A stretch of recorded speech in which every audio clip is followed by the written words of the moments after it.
All right, boys, got a bit of a different video for you guys today. We're going to be talking about the death of the Pokemon trading card game online and the switch over to our new online overlords, the Pokemon Trading Card Game Live, or PTCGL for short.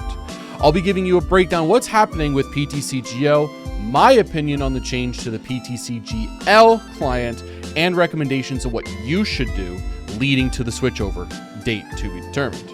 I will have links with the information below in the description box if you would like to read more, courtesy of PokeBeach.com and Pokemon's official website. But with that out of the way, let's get right into it.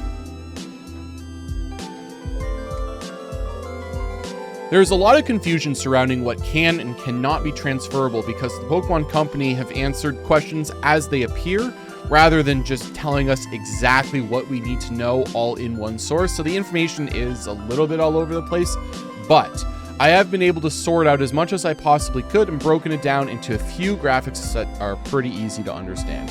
Let's go over the transferable items first. You get to keep one playset of each unique card from Black and White on. So for example, I have 4 Boss's Orders here. All 4 of those will transfer over to PTCGL. But I have 5 Urn of Vitalities. So 4 of those 5 will transfer over and the other one will be gone. It doesn't matter that they're locked or not, that isn't relevant to the switchover. As for cards that have the same name but different rarities, like my Bird Keepers here, I have 3 holos and 4 non-holos, all 7 of which will transfer over since they are unique from one another because they're different rarities or whatever. Does that make any sense? All right. Good. You also get to keep 1 of each Ace Spec, Prism Star, Piece of Exodia, V-Union, and 59 of each different energy type for basic energy. So for example, I pulled 2 locked computer searches in 3 packs a little while back.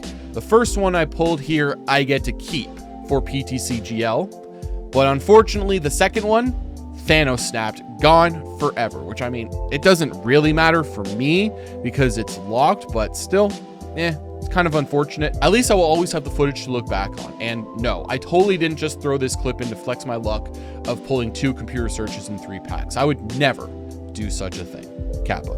As for the energy, you can see here I have 112 Sun and Moon Dark energy and 130 Sword and Shield energy.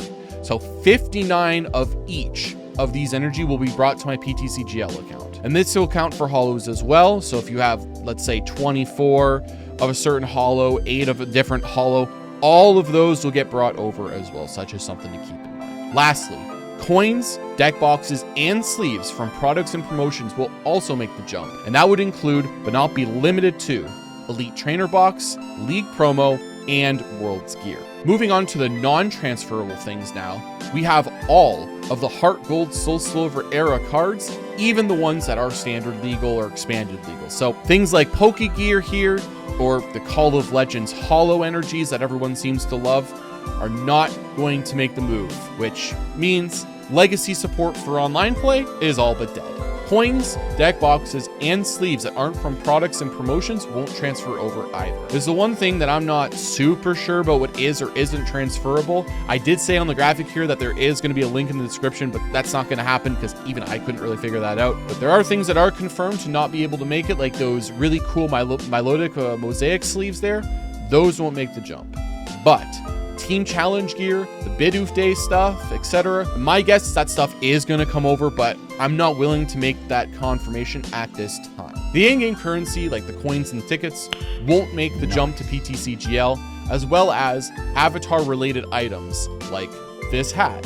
So all of those things are going to be gone. Decks saved in PTCGO will not automatically transfer over to the new client. So if you want to keep the decks you already have on PTCGO, you're going to have to save them into a document in PTCGO format and then copy pasta them into PTCGL once that game launches.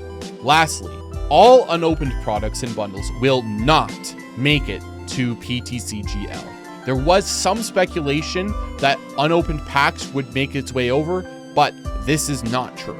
However, if you do have unopened products, you will be compensated accordingly. 1 to 9 unopened items equals 250 crystals. 10 to 24 unopened items equals 550 crystals. 25 to 49 unopened items equals 1,125 crystals. 50 to 124 unopened items equals 2,350 crystals. And lastly, 125 or more unopened items will equal 6,200 crystals. And this will count both locked and unlocked products. Now here's the thing.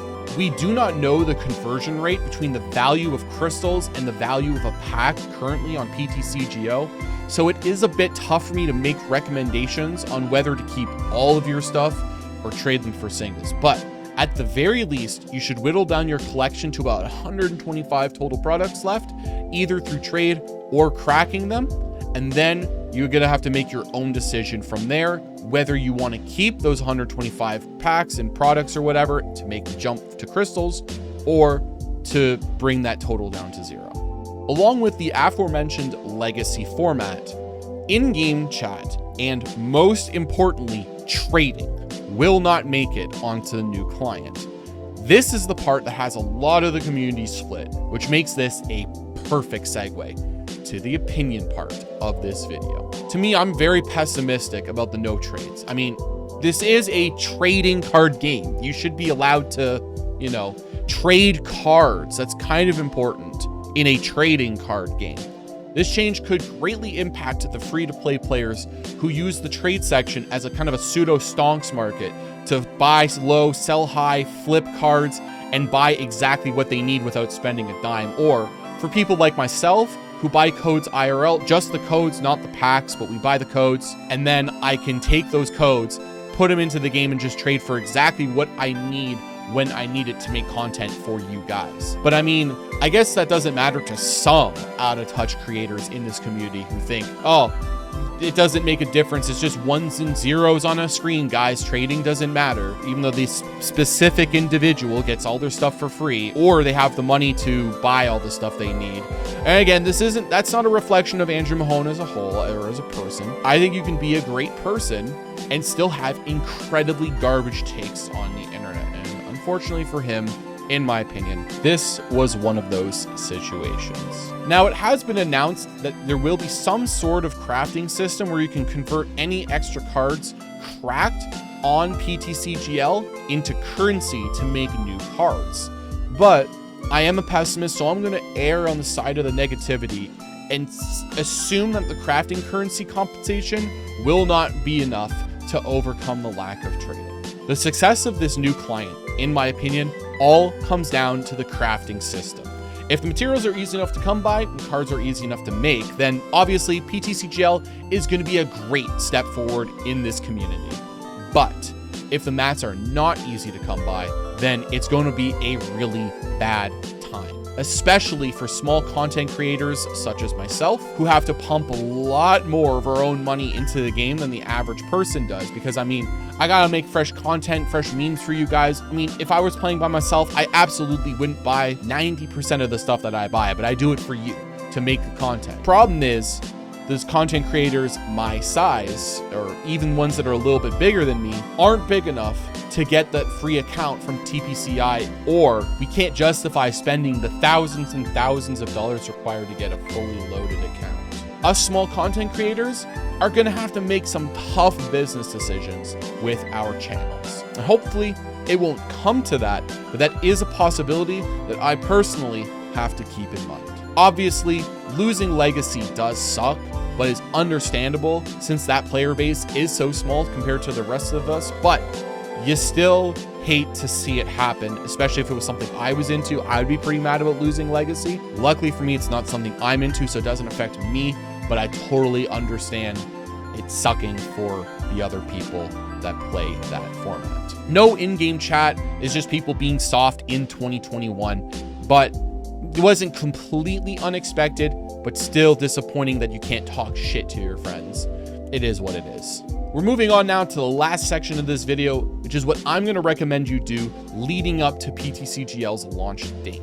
First, I think you should try to get as many playsets of playable trainers and special energy as possible. Even the really bad ones from past sets that you don't think are going to be any good, especially if you're an expanded player, you just never know what's going to get good. Yeah, most of the time anyway. Having to waste crafting materials on cards that would have been otherwise really easy to get on PTCGO is super suboptimal. What I have personally done is recorded all of my available cards to trade as well as cards I'm looking for in a Google spreadsheet that calculates exactly what I have left and available for trade. If this is something you're interested in doing for your own collection, go to the description below, check out the Editable PTCGO inventory spreadsheet. Click that link, it'll bring you there, save it as a copy, and then you can edit it and do whatever you want. Just follow the instructions, it's pretty simple. While you're down there, check out my personal spreadsheet if you're interested in trading with me personally. Both of those links, of course, will be in the description below. I personally don't recommend spending all of your currency just yet, because if you're still actively playing, you'll probably end up getting more, which you'll have to spend again. So in my opinion, it'll be optimal to wait until all of your trades have gone through, you've acquired as many things as you can, and when we get an official launch date for the new client, spend all of your currency the week before launch.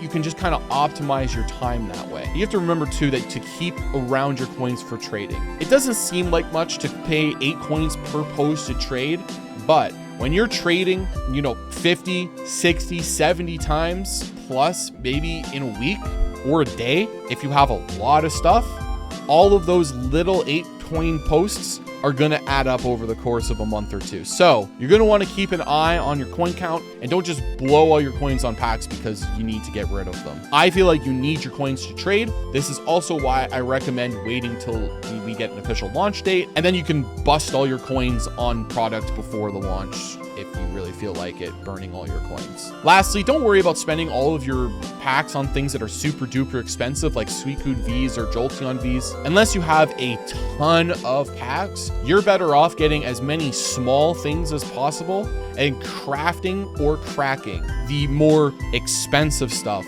on PTCGL, since from my understanding, all the rares and the GXs and stuff, they're all gonna cost the same price. So to me, right now, as we prepare, it's going to be quantity over quality. All right, that's going to do it for this one. Anyway, thank you so much.